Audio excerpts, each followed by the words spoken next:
welcome to Meet Me at the Movies. Noel T. Manning the second here, hanging out with Thomas Manning.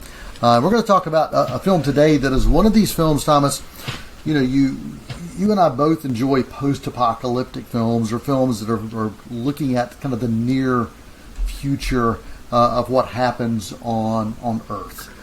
Really, any kind of post-apocalyptic film, I'm drawn to. Those sci-fi elements really find a way to speak to me. It goes back to my childhood and diving into the Twilight Zone, and a lot of those kind of touched on the what-ifs of the world. And today we're talking about, is it The Last Sentinel, The Last Sentinel, or just Last Sentinel? Because anybody knows that I want to add an A or a The anywhere I think it should go. So which is it, Thomas? All right, so it's just Last Sentinel. There was a film back in 2007 called The Last Sentinel, and that was actually directed by Jesse V. Johnson, who is a filmmaker I've interviewed before, a really great action director, but that is not to be confused with 2023's film Last Sentinel, which is directed by Tonell Toome, who is actually an Oscar-nominated director himself. He received a nod for Best Live Action Short Film back in 2011, so a lot of talent behind the camera on this one. Yeah, and Kate Bosworth is definitely a name that shows up in this that people may be familiar with as well. Martin McCann's in this, and who are some of the others you want to So really, it's only four main cast members, as you mentioned, Bosworth and Martin McCann, also Lucien Laviscourt and Thomas Kretschmann. And so you mentioned this is a post-apocalyptic film, and that's the reason why it's such a limited cast. You have a handful of people in this isolated environment on this old military rig, just a few members. They're some of the last surviving members of the human race, essentially. That just, you throw Greg Tillman in the mix, and you really have chaos. That's all I'll have to say about people in a tin can. And so with a Blake Snyder approach to this, do you know what his approach would be with this? I'm not as well versed on the Blake Snyder school as you are, but you could probably figure it out within the first 15 minutes. All right. Okay. Well, dive in, give us a little background on the story of Last Sentinel, and then give us some thoughts on what worked, what worked, and what didn't work for you. So as I mentioned, it takes place on this decrepit military base that's out on stilts in the middle of the ocean in a post-apocalyptic Earth after climate change has flooded practically all land in the world. And there's only two small land masses remaining, and these continents are at war.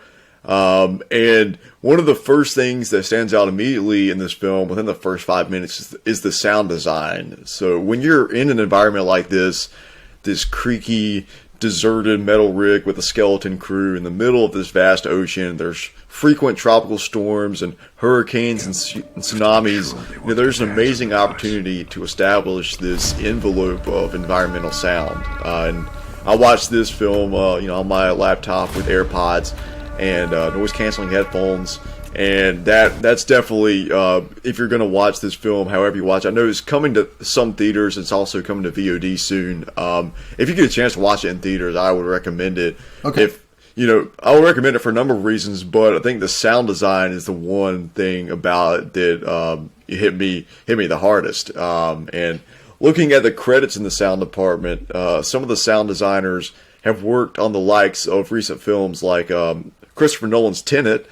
Also the David Bowie documentary Moonage Daydream from last year, which was like my favorite documentary from last year, and also a film that we've heard a lot about in the past few months, Tar, starring Cate Blanchett. So a lot of the below-the-line crew members here have just an incredible array of work to their name, and they continue putting that to work here in Last Sentinel. Well, we're seeing a lot of films now. There are these indie films that Blumhouse is known for this, and these indie films that have a limited crew, limited locations, but they find ways to tell stories that really expand way beyond that. So does the story of what we see here kind of expand beyond what you're having within that core group of individuals? So there's definitely parts of this that venture into like paranoia thriller territory, because it's basically just these four people grouped together little to no contact with any other human beings in the world, and it's a post-apocalyptic landscape, and the weather is violently shifting, every week, every day even. So there's going to be some incredible tension, and there's some truly brilliant moments that balance the sound design and the score, knowing when to drop the music and just focus on the ambient sound, and vice versa.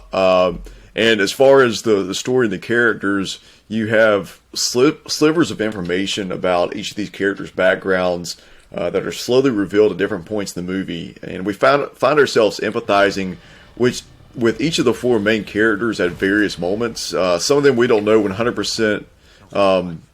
Some of them we don't trust 100%, and we're unsure of their ultimate motives, but we still want to believe that they have good intentions at the end of the day. And it's a war movie, but it's really more of a Cold War at this point. Most of the war you see most of the action you see isn't a massive grand scale action. It's mostly between these individuals on this oil rig together, and it's really about the wars that are waged within the minds of humans, just as much as it is about the wars between these two continents on in this post-apocalyptic world.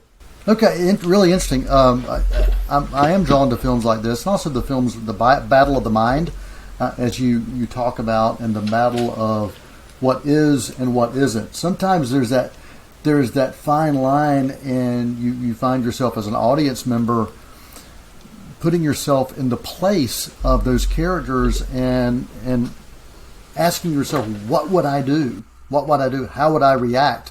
As you're kind of describing this, I think the Blake Snyder formula, the story formula that fits this maybe would be institutionalized. There are films like One Flew Over the Cuckoo's Nest, Animal House, Godfather, MASH, American Beauty. Those kind of fit into that category of a group that's kind of institutionalized or bound together in a location, and they have maybe a common cause, but there's ups and downs that they're all facing, and there are a lot of questions they're facing, maybe losing their identity or trying to find where their identity fits within this group. Is some of that maybe play out here? Exactly. They each have their own identities and their own pasts, but they've been isolated for so long that they're kind of losing grip of that, but still trying to pull from those things that have been ingrained in them, but trying to figure out, how do I apply that to the situation I'm currently in, and does my past identity even affect who I am anymore? Is that still a part of me, or is that something that's completely lost, and is that part of me dead? Or so yeah, basically that, just as you mentioned, that conflict is something that's always right there under the surface, but also a few times brims to the top. Okay, so who would this movie appeal to? So you and I, as we mentioned, we love this type of genre piece that looks to the near future or distant future, and takes place in a landscape that has been, I guess it kind of sounds morbid to say we love these movies about landscapes that have just been completely demolished, and we love seeing the last survivors of the human race keep trying to move forward. But a lot of people do, and I think that's why people have gravitated toward shows like The Last of Us, and why that's been such a success. We like to, I think we ultimately like to find that there's optimism in the face of a crumbling world, and I think that's what it is, Thomas. It's more about the hope that we see within the hopelessness of that landscape, and the things that have happened many times that have happened because of human choices that have gotten us to this post-apocalyptic world, whatever that would be, whether it's The Last of Us or we could go on and on and on. There's so many of them, and I think it is looking for the hopefulness within that, not the hopelessness, but the hopefulness.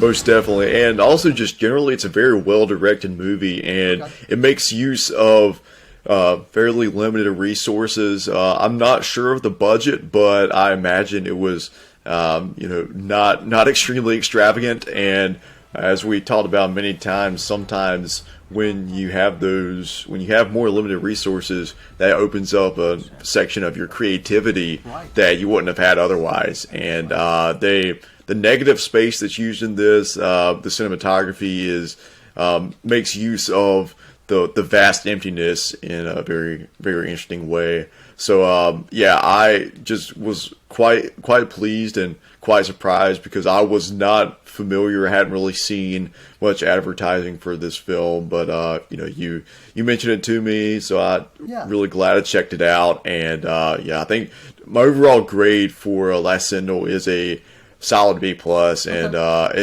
think it's one that I would recommend seeking out for anybody out there who's just a fan of filmmaking. Awesome. One more question. With post-apocalyptic films of this nature, sci-fi films, typically special effects can go hand in hand with these. You talked about the sound design. What about visual effects? You talked about low budget, so visual effects, do they play a role in this at all? Yes, so I would say the majority of the visual effects are just the scenic shots of this ocean environment. And then one major visual effects scene that we see early on, there's this huge tsunami coming. So remember in Interstellar, when they go to the planet and there are these huge 300 feet tall waves. There's a sequence similar to that in the first 15 minutes that kind of introduces you to this environment.